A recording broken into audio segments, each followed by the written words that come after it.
Hello guys, the depth queen स्वागत करती है अपने डार्क डेप्थ वर्ल्ड में। और आज मैं बात करूंगी 90s के एरा की एक बहुत ही सेंसेशनल एक्ट्रेस के बारे में, जिसका करियर 1997 में शुरू हुआ और सन 2012 आते आते ये एक्ट्रेस क्या कर रही है वो आज की तारीख में किसी को नहीं पता। यानी कि सन 2012 के बाद उनका कोई भी प्रोजेक्ट तो हमें देखने को मिला ही नहीं, बल्कि वो आज की तारीख में किस हाल में हैं, कैसी ज़िंदगी गुजार रही हैं, वो भी हमें नहीं पता है। मैं बात कर रही हूँ अंजला जावेरी की, जिनका डेब्यू हुआ था अक्षय खन्ना की पहली फिल्म हिमालय पुत्र के साथ, जिसे बहुत ही ज़्यादा बड़े लार्ज तरीके से, ग्रैंड तरीके से जो है पर्दे पर लाया गया, क्योंकि विनोद खन्ना जो अपने ज़माने के बहुत ही बेहतरीन एक्टर माने जाते थे, वो अपने बेटे को लॉन्च कर रहे थे। तो एक ग्रैंड लॉन्च उन्हें अपने बेटे का करना था और अपने बेटे के साथ उन्हें एक नया फ्रेश चेहरा चाहिए था, जिसके लिए उन्होंने काफ़ी ज़्यादा मेहनत मुशक्क़त करी, काफ़ी ऑडिशन लिए, एक तरीके से हंट उन्होंने किया अपने बेटे के लिए एक बेहतरीन एक्ट्रेस ढूंढने का। और जानते हैं, ये मौका हाथ लगा अंजला जावेरी के, जो इंग्लैंड से आई थी, जिनका सपना ही एक्ट्रेस बनने का था। और वो अपने करियर को लेकर बहुत ही ज़्यादा पैशनेटिव थी और बहुत ही क्लियर थी कि उन्हें एक्ट्रेस ही बनना है।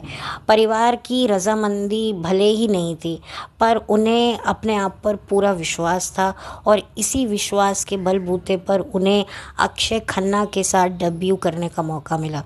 लेकिन आप देखिए कि आज अक्षय खन्ना कहाँ हैं और अंजला जावेरी कहाँ है। अक्षय खन्ना फिर दिख जाते हैं, उनके बारे में जो है काफ़ी कुछ चीज़ें हमें पता ही हैं, और एक तरीके से एक एक्टर के रूप में उनका करियर अच्छा रहा। और वो कुछ चुनिंदा नेपो किड्स में से हैं जिनमें वाकई पोटेंशियल थी, कैपेबिलिटी थी और एक टैलेंट था, जिसके बलबूते पर उन्होंने इंडस्ट्री में एक अच्छी बेहतरीन परफॉर्मेंसेस यादगार एज अ ऑडियंस हमें दी हैं। लेकिन वहीं अंजला जावेरी ने काफ़ी स्ट्रगल किया।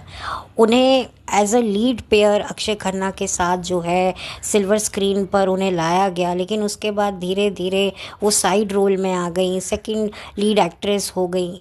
मतलब आप कह सकते हैं कि इतनी उनमें पोटेंशियल होने के बावजूद भी बॉलीवुड में अंजला जावेरी का करियर इतना ज़ोरदार नहीं चला। हालांकि साउथ की कई लैंग्वेजेस में उन्होंने काम किया और वहाँ उनके काम को पसंद भी किया गया, लेकिन सन 2012 के बाद उन्हें किसी भी प्रोजेक्ट में नहीं देखा गया, ना ही बॉलीवुड में, ना साउथ की किसी फिल्म में।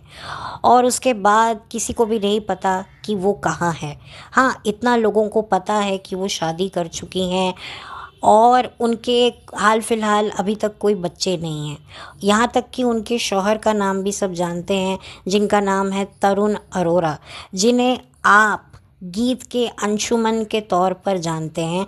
वही गीत जो जब वी मेट में सबको पसंद आई थी, सबको भाई थी। जी हाँ, ये वही अंशुमन है जिनकी असल ज़िंदगी की गीत बनी अंजला जावेरी सन 2012 में। और मैंने अंजला जावेरी को सोशल मीडिया पे भी ढूंढा। उनका इंस्टाग्राम अकाउंट मुझे मिला ज़रूर, पर उस पर कोई पोस्ट नहीं है, बल्कि पूरे तरीके से वो खाली है। लेकिन उनके पति का इंस्टाग्राम अकाउंट मुझे मिला और वहाँ पर मैंने अंजला जावेरी को स्पॉट किया। और उनकी कुछ वीडियोस हैं, कुछ फ़ोटोग्राफ्स हैं जो तरुण ने अपनी पत्नी के साथ डाली हुई हैं, और वहीं पर मैंने उन्हें देखा। और ये तस्वीरें कोई बहुत पुरानी नहीं है, मतलब साल 2 साल पुरानी ही हैं। और जितना भी मैंने तस्वीरों में, वीडियोस में अंजला जावेरी को देखा है, वो काफ़ी अच्छी हैं और अभी भी बिल्कुल वैसी की वैसी हैं और काफ़ी खुश हैं अपनी निजी ज़िंदगी में और काफ़ी रिलैक्स हैं। हालांकि वो इस वक्त कर क्या रही हैं, किस प्रोजेक्ट के साथ जुड़ी हैं, वो हमें नहीं पता है। वो क्या बॉलीवुड में अपना कमबैक करेंगी, उसके बारे में भी हमें कोई आइडिया नहीं है।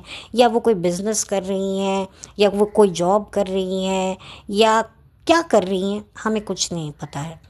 ये वो अंजला जावेरी हैं जिन्होंने अपना तन मन धन सब कुछ लगाया अपने आप को बॉलीवुड की एक बेहतरीन एक्ट्रेस बनाने में, लेकिन अनफॉर्चुनेटली किस्मत ने उनका साथ देकर भी नहीं दिया। क्योंकि मुझे जहाँ तक लगता है, जहाँ तक मैं समझ पा रही हूँ कि जो 90s का जो एरा था ना, वो गोल्डन एरा था। और आप देख सकते हैं कि नेट टू नेट कंपटीशन चल रहा था। इतनी बड़ी बड़ी एक्ट्रेसेस थी उस टाइम पर, होड़ लगी हुई थी। मतलब आप देख सकते हैं कि कितनी कितनी एक्ट्रेस, जूही चावला से लेकर माधुरी दीक्षित, करिश्मा कपूर, रवीना टंडन, रानी मुखर्जी, मतलब बाढ़ सी आई हुई थी हीरोइंस की। और सोनाली बेंद्रे, तब्बू, मतलब कितनी एक्ट्रेसेस लॉन्च हो रही थी। और ऐसे में अंजला जावेरी कहाँ पर अपना मुकाम बना पाती, ये भी सोचना बड़ा मुश्किल है। और 90s के एरा में तो काजोल भी बिल्कुल छाई हुई थी। और अगर आप लोगों ने गौर किया होगा कि अंजला जावेरी ने जो है एक फ़िल्म काजोल के साथ भी करी हुई है जिसका नाम था प्यार किया तो डरना क्या, जिसके बारे में मैं आने वाले दिनों में बात करूँगी उस फिल्म के बारे में। हालांकि मैंने वो वीडियो बना के रखा है, लेकिन मैंने अभी तक उसे अपलोड नहीं किया है, लेकिन मैंने बनाई थी। और उस फिल्म में भी मैंने अंजला के बारे में बात की थी, लेकिन वो बहुत थोड़ी सी बात थी। तो मैंने सोचा कि मैं अंजला के ऊपर एक स्पेसिफिकली वीडियो बनाऊं, तो इसीलिए मैंने ये डिसीजन लिया कि मैं अंजला के ऊपर एक वीडियो डेडिकेटेड बनाऊंगी। और इसीलिए मैं बना रही हूँ, क्योंकि मुझे बड़ा ही बुरा लगता है। क्योंकि अंजला को मैंने देखा है, मैंने अंजला की कई फिल्में भी देखी हैं, जैसे कि प्यार किया तो डरना क्या, बेताबी, और मैंने हिमालय पुत्र तो नहीं देखी है, लेकिन वो गाना मुझे आज भी याद है, ना वो इजहार करती है ना वो इकरार करती है, फिर भी यकीन है वो मुझी से प्यार करती है। कुछ ऐसा ही गाना था, मुझे थोड़ा थोड़ा याद है, हम लोग रेडियो स्टेशन पे सुना करते थे। और काफ़ी प्रॉमिसिंग पर्सनालिटी मुझे अंजला की लगा करती थी, काफ़ी पोटेंशियल लगा करता था मुझे। लेकिन एकाएक कहाँ वो चली गई, और बड़े ही मतलब चुपचाप बिना किसी को कुछ बताए हुए कहाँ चली गई, जिसके बारे में कोई बात भी नहीं करता है, कोई जानना भी नहीं चाहता है। मतलब बहुत ज़्यादा मुझे बड़ा ही ये डिस्टर्बिंग लगता है। वो कहते हैं ना कि आँखों से ओझल तो मन से भी ओझल, बिल्कुल वही वाली बात हो गई है। और अंजला जावेरी ने मतलब इतनी जल्दी अपने करियर को, ठीक है मैं मानती हूँ कि एक एज का भी बहुत बड़ा फैक्टर होता है कि जैसे जैसे आपकी जो एज है वो बढ़ती चली जाती है, तो जाहिर सी बात है फिर आपको वैसे रोल नहीं मिलते हैं। और अंजला जावेरी शायद मुझे लगता है एज को लेकर भी कॉन्शियस थी, क्योंकि उनका एज निकलता जा रहा था, लेकिन उन्हें कोई बेहतरीन रोल उनको मिल नहीं रहा था। प्लस ये था कि इतना कंपटीशन था। और कई लोग ये भी बोल सकते हैं कि भाई वो पॉलिटिक्स का शिकार हुई, बिल्कुल हो सकती हैं। लेकिन मैंने कई ऐसी भी लड़कियां देखी हैं जो नेपो कोटे से नहीं भी आती हैं, फिर भी वो बॉलीवुड में एक अच्छा खासा मुकाम बनाती हैं। और इसके पीछे होती है एक बहुत बड़ी जो है स्कीमिंग, प्लानिंग, प्लॉटिंग, और आप किस ग्रुप का हिस्सा हो, आप किन लोगों के साथ उठते बैठते हो, किन लोगों के साथ आप हाँ में हाँ मिलाते हो, ये भी बहुत बड़ा मैटर करता है। तो यही वजह होता है कि कोई लड़कियां जो होती हैं वो आउटसाइडर होने के बाद भी कैसे इनसाइडर बन जाती हैं कि उनके ऊपर कभी भी कोई बात नहीं करता है। ये मैंने देखा है एक्ट्रेसेस के साथ, कि एक्ट्रेसेस भी आती हैं और छोटे शहरों से आती हैं, जिनका कोई नाम नहीं होता, कोई उनका बाप दादा इस प्रोफेशन में नहीं होता, फिर भी वो कैसे इस इंडस्ट्री में घुसकर जो है एक नाम हासिल करती हैं, एक मुकाम पाती है। ये भी एक बहुत ही मिस्टीरियस मुझे जर्नी लगती है उन एक्ट्रेसेस की। लेकिन कुछ ऐसी भी लड़कियां होती हैं जो शायद ये सब नहीं कर पाती हैं, या उनमें इतनी कैपेबिलिटी से मैं ये कहूँगी कि उनकी जो अंतरात्मा होती है शायद वो उन्हें ये चीज़ें करने की इजाज़त नहीं देती, या वो कुछ टाइम के लिए करती हैं लेकिन बाद में उन्हें रिग्रेट होने लगता है कि नहीं यार ये हमें नहीं करना है, हमें सिर्फ अपने टैलेंट से आगे बढ़ना है। या फिर ये होता है कि भाई नेट टू नेट जेलेसी का शिकार वो होता है ना कि बेचारी बड़ी मछलियों को बचाने के लिए छोटी मछलियों की बलि दी जाती है। तो हो सकता है ये जो लड़कियां होती हैं जो आउटसाइडर्स होती हैं, इनको बलि का बकरा बना तो लेते हैं, लेकिन फिर इनको इस्तेमाल करके छोड़ देते हैं। क्योंकि इनकी इतनी पकड़ इतनी स्ट्रांग नहीं होती है, तो इस वजह से ये कुछ कर नहीं पाती हैं। कुछ चुनिंदा ही ऐसी होशियार तेज़ तर्रार लड़कियां होती हैं जो जड़ में घुसकर जो है वो पूरी जड़ अपने कंट्रोल में ले लेती हैं और फिर पूरे इंडस्ट्री को अपनी उंगलियों पे नचाती हैं। लेकिन हर लड़की ऐसा नहीं कर सकती है, और शायद मुझे लगता है अंजला जावेरी के साथ भी यही हुआ होगा, या फिर उन्हें कुछ ऐसा पता चल गया होगा जो उनको लगता होगा कि ये मेरे लिए, मेरी जान के लिए सही नहीं है, या उन्हें ऐसा आभास हो गया होगा कि कुछ मेरे साथ गलत हो सकता है या होने वाला है या कोई षड्यंत्र कर रहा है, तो इससे पहले इंडस्ट्री छोड़ छाड़ के निकल लो।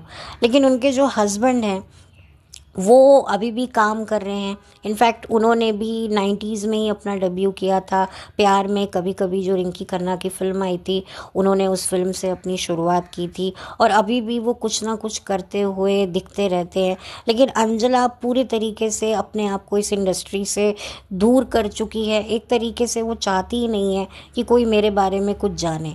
तो ये बहुत ही मिस्टीरियस बात लगती है कि जो लड़की 7 समुंदर पार अपनी आँखों में एक सपना लेकर आई थी, ढेर सारे सपनों का अटैची लेके आई थी कि मैं एक्ट्रेस बनूंगी, मैं नंबर 1 बॉलीवुड एक्ट्रेस बनूंगी, हर जगह मेरे ही चर्चे होंगे, मेरे ही किस्से होंगे, मेरे ही जलवे होंगे। तो एकाएक ऐसा उसके साथ क्या हो गया कि आज वो चाहती नहीं है कि कोई भी उसको याद करे, और बड़ा मुझे अजीब लगता है। बट ठीक है, थैंकफुली उनके इंस्टाग्राम जो हस्बैंड का है उस पे मुझे उनकी कुछ तस्वीरें वीडियोस दिखी, जिसे देखकर मुझे थोड़ी तसल्ली हुई कि हाँ वो ठीक है, वो स्वस्थ हैं और वो एक अच्छी लाइफ, पीसफुल लाइफ जी रही हैं। ठीक है, उन्हें इंडस्ट्री में काम नहीं करना है तो बहुत अच्छी बात है, वो एक नॉर्मल ज़िंदगी चाहती हैं, वो भी बहुत अच्छी बात है। लेकिन अगर भविष्य में कभी वो काम करना चाहेंगी तो डेफिनेटली मैं तो उन्हें ज़रूर देखना चाहूँगी, और वो तमाम लोग उन्हें देखना चाहेंगे जो उस वक्त उनकी फिल्में देखा करते थे। और कहीं ना कहीं उनको देखकर जो है हर किसी को लगता था कि हाँ भाई, सपने सच हो सकते हैं। क्योंकि इस तरीके से जब कोई इंसान कहता है ना कि सपने देखो, सपने सच होते हैं, तो एक तरीके से जब आप ऐसे दूसरे के किसी सपने सच होते हुए देखते हैं तो आपको लगता है यार, जब इसके हो सकते हैं तो हमारे क्यों नहीं। तो एक कहीं ना कहीं वो एक लगता है। लेकिन शायद हो सकता है कि जो अंजला थी उसके सपने सच हुए तो सही, लेकिन उन सपनों का उसको शायद कुछ ज़्यादा ही रीपेमेंट चुकाना पड़ गया, और शायद वो नहीं चाहती थी कि वो ये रीपेमेंट तब तक देती रहे जब तक वो इस इंडस्ट्री में है। तो चलो मैं इंडस्ट्री ही छोड़ देती हूँ। आई होप मैं आपको सही से एक्सप्लेन कर पा रही हूँ, क्योंकि एक अच्छा लगता है कि यार 90s में हम इसे देखा करते थे और ये मेरी फेवरेट एक्ट्रेस थी। और भी हम अंजला को ऐसा नहीं है कि लोग पसंद नहीं करते थे, अंजला को लोग देखना चाहते थे। प्यार किया तो डरना क्या मूवी में भी उनको एक अच्छा रोल मिला, वो अरबाज खान के साथ थी। तो ऐसा नहीं है कि उनको लोग इंडस्ट्री में पहचानते नहीं थे। उन्होंने साउथ में भी बड़े बड़े एक्टर्स के साथ काम किया और बहुत अच्छा उन्होंने नाम बनाया। तो एक कहीं ना कहीं एक उनके ऊपर लोगों की नज़र तो थी। अब वो अच्छी नज़र थी, बुरी नज़र थी, ये तो अंजला को ही शायद समझ में आ गया होगा। और कभी कभी मुझे लगता है कि कोई बड़ी बात नहीं है, कि हो सकता है आगे आने वाले समय में बिग बॉस के किसी सीज़न में हमें अंजला देखने को मिले। और अगर देखने को मिलेगी तो मुझे बहुत अच्छा लगेगा, क्योंकि भाई 90s के एरा की वो एक बहुत ही खूबसूरत अभिनेत्री हैं।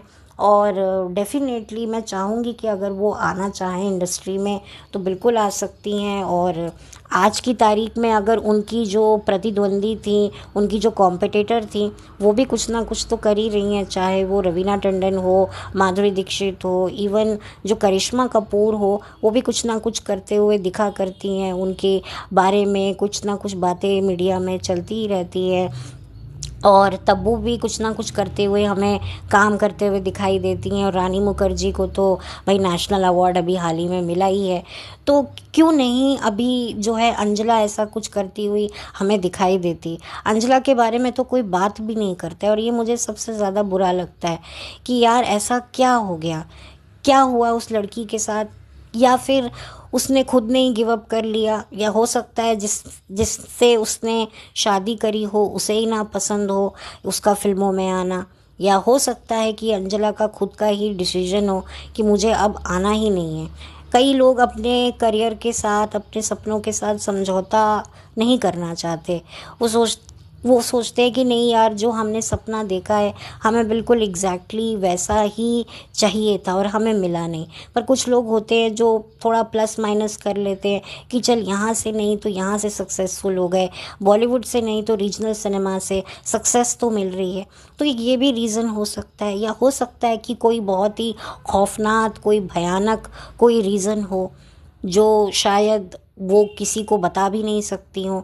और मुझे कोई ऐसी उम्मीद भी नहीं है कि कभी वो आकर ऐसा कुछ बताएंगी भी, क्योंकि ऑब्वियसली उनके हस्बैंड तो काम कर ही रहे हैं। और अगर काम नहीं भी कर रहे होते तो कौन ये सब बातें करके मुसीबत अपने सर पे ले ले। हाँ, कुछ लोग ज़रूर बात करते हैं, लेकिन वही वाली बात है कि ज़्यादातर लोग काम पाने के लिए ही अपने आप को जो है विक्टिम बताते हैं, दिखाते हैं। बहुत कम ही लोग होते हैं जो जेन्युइनली अपनी बात को रखते हैं और उनकी बातों में वज़न होता है। क्योंकि मैंने देखा है कि लोग काम पाने के लिए भी बॉलीवुड को बदनाम करते हैं। तो एक ये भी बहुत बड़ा रीज़न है, क्योंकि इन लोगों को समझ में आ गया है कि जिसके साथ जनता खड़ी होगी उसी की जो है सुनी जाएगी, उसी का जो है एक तरीके से जो है उसकी मार्केट वैल्यू बढ़ेगी। और जो जून 2020 में जो घटना घटी थी, उसके बाद तो ये हेंस प्रूव हो गया कि ऑडियंस जिसके साथ है उसको डरने की क्या बात है। बस वही वाली मामला मुझे लगता है। लेकिन खैर, अंजला जावेरी इन सब से दूर है। वो उन्होंने कभी भी कोई इंटरव्यूज़ नहीं दिए, कभी भी कोई बात नहीं करी, सोशल मीडिया पर भी वो होकर भी नहीं है, और बहुत ही साइलेंट प्राइवेटली वो अपनी लाइफ बिता रही हैं। और जितना भी मैंने उन्हें देखा है तस्वीरों में, वो मुझे खुशी लगी हैं और जेन्युइन खुश लगी हैं, और बहुत अच्छी बात है। वो जहाँ भी रहें, देखिए इंसान खुश रहना चाहिए, भले ही वो कैसे भी हालात में हो। अगर वो जेन्युइनली खुश है तो ये बहुत अच्छी बात है। और अगर भविष्य में कभी वो मुझे बिग बॉस में दिखती हैं तो मुझे काफ़ी अच्छा लगेगा, और डेफ़िनेटली मैं चाहूँगी कि वो एंड तक रहें। हालांकि मुझे नहीं लगता कि वो अब इस इंडस्ट्री में आएंगी, और शायद सच पूछो तो ठीक है, अगर वो नहीं आना चाह रही हैं तो कोई हर्ज नहीं है। देखिए, इंसान जिसमें कंफर्टेबल हो उसकी कंफर्ट लेवल ज़्यादा मैटर करती है। अगर देखो, हम तो एज अ ऑडियंस है उनको पसंद करते हैं, उन्हें याद करते हैं, उनके बारे में बात करते हैं, लेकिन वो किस स्थिति में है, उनका क्या आसपास उनके क्या माहौल है, वो भी मैटर करता है। क्योंकि हो सकता है कि अब वो इस इंडस्ट्री से इतनी फ्रेंडली ना हो, या कोई क्या सिचुएशन है वो तो अंजला ही जानती हैं। और या तो उनके करीबी जानते होंगे, या तो उनके हस्बैंड जानते होंगे। उनके हस्बैंड ने भी कभी कोई उनको लेकर कोई बात नहीं करी है। तो ये एक बहुत ही सोचने वाली बात है कि बहुत ही मिस्टीरियस तरीके से चुपचाप निकल जाना। ये वो लड़की है जो 7 समुंदर पार से आई थी कुछ बनने के लिए, और बड़ी खामोशी से, बड़े बिना कुछ कहे, किसी से कोई शिकायत करे, वो ऐसे डिसअपियर हो गई। ये थोड़ा सा सोचने वाली बात है। हो सकता है कभी वो कोई इंटरव्यू दे कि नहीं मैं तो ऐसे ही चली गई। डेफिनेटली मुझे पता है कि वो कभी भी सच्चाई नहीं बताएंगी, जो शायद उनके लिए सही भी है। बट ठीक है, एज एन एक्ट्रेस उनका जितना भी करियर रहा है 97 से लेकर 2012 तक, उन्होंने काफ़ी मेहनत करी, बहुत कुछ दिया इंडस्ट्री को। बट अनफॉर्चुनेटली इंडस्ट्री ने उन्हें उनकी कदर नहीं की, और इसका मुझे बहुत अफसोस है। और डेफिनेटली उनको एक्टिंग वगैरह तो सब आती ही थी, उनमें वो गज़ब का कॉन्फिडेंस था। बस शायद बहुत ज़्यादा भीड़ जो थी 90s में, उस भीड़ में खो गई। जो एक्ट्रेस की जो एक भीड़ थी, जो एक तरीके से होड़ लगी हुई थी, बाढ़ आई हुई थी एक्ट्रेसेस की, उस बाढ़ में जो अंजला का जो टैलेंट है वो बह गया। आज अगर मैं सोचती हूँ, आज अगर अंजला ने डेब्यू किया होता और ऐसे ही किया होता तो शायद हो सकता है आज लोग उसे नोटिस करते। क्योंकि आज बॉलीवुड बिल्कुल खाली हुआ पड़ा है। बॉलीवुड में पूरे तरीके से अकाल पड़ा हुआ है एक अच्छी बेहतरीन एक्ट्रेस के लिए। एक तरीके से हमारी आंखें तरस रही हैं कि कोई तो हमें ढंग की एक्ट्रेस देखने को मिले जो एक्टिंग करे और हमें अपने टैलेंट से जो है अपनी तरफ जो है वो खींचे। बल्कि अब तो एक्ट्रेसेस का दूसरा ही तरीका होता है ऑडियंस को अट्रैक्ट करने का, जो कि मुझे तो बिल्कुल पसंद नहीं है, और आपको भी पता है वो कौन सा है। वही क्रिंज, चीपनेस, वो तो बिल्कुल भी मेरे को तो वो पसंद नहीं आता है। तो अनफॉर्चुनेटली मुझे लगता है कि शायद अंजला की जो टाइमिंग थी वो बहुत ज़्यादा शायद मैटर करी। अनफॉर्चुनेटली वो काम थोड़ा उल्टा हो गया, जिसकी वजह से अंजला जो है वो इन सब में उसका जो टैलेंट है वो दब गया, एक तरीके से ओवरलैप हो गया। क्योंकि इतनी एक्ट्रेसेस थी, कभी किसी की फिल्म आ रही है, कभी किसकी फिल्म आ रही है, कंपटीशन नेट टू नेट चल रहा था, कभी किसी को अवार्ड मिल रहा है, कभी किसी को अवार्ड मिल रहा है, कभी मनीषा कोइराला है तो कभी, मतलब मुझे तो याद भी नहीं है इतनी एक्ट्रेसेस 90s में हुआ करती थी। जूही चावला देख लो, मतलब कोई अपनी गद्दी छोड़ना ही नहीं चाह रहा था। तो प्रोड्यूसर डायरेक्टर के लिए भी बड़ा मुश्किल होता था कि भाई किस हीरोइन को ले। तो ये वो जो दौर था ना, वो वाकई अच्छी एक्ट्रेसेस से भरा हुआ था। तो शायद यही वजह है कि लोगों ने अंजला के टैलेंट को इग्नोर कर दिया, और ये बात जब उनको रियलाइज़ हुई, समझ में आया, तो उन्होंने इस इंडस्ट्री को इग्नोर करना बेहतर समझा। तो बस इससे ज़्यादा और मैं कोई बात करूँगी नहीं। जल्दी मिलूँगी आपसे एक नए वीडियो के साथ। तब तक के लिए थैंक यू सो मच। आप प्लीज़ मेरा वीडियो देखें, उसे लाइक करें, अगर अच्छा लगता है तो शेयर करें। अपने ओपिनियन अगर आप मेरे साथ शेयर करना चाहते हैं तो कमेंट कीजिए। और अगर मेरा कोई वीडियो में अगर मैं कोई बात ना बता पाई हूँ ठीक से, तो प्लीज़ मुझे उसके लिए माफ़ी दे दीजिएगा, या मैं फंबल थोड़ा कर गई हूँ तो उसके लिए माफ़ी दे दीजिएगा। क्योंकि मैं कोई एडिट नहीं करती हूँ, मैं सीधा सीधा बोल कर डाल देती हूँ। ये अनकट मेरा पॉडकास्ट होता है, इसमें कोई आपको कट वगैरह नहीं सुनने को मिलेगा, ये एकदम टू द फ्लो होता है। तो इस वजह से थोड़ा मैं फंबल कर जाती हूँ। तो प्लीज़ अगर आपको थोड़ा इरिटेशन हुई हो तो उसके लिए तहे दिल से माफ़ी। और बैकग्राउंड में अगर आपको ये नॉइज़ेज़ आ रही होंगी तो उसके लिए भी माफ़ी। तो बस चलती हूँ, लौट कर मिलती हूँ। Thank you so much.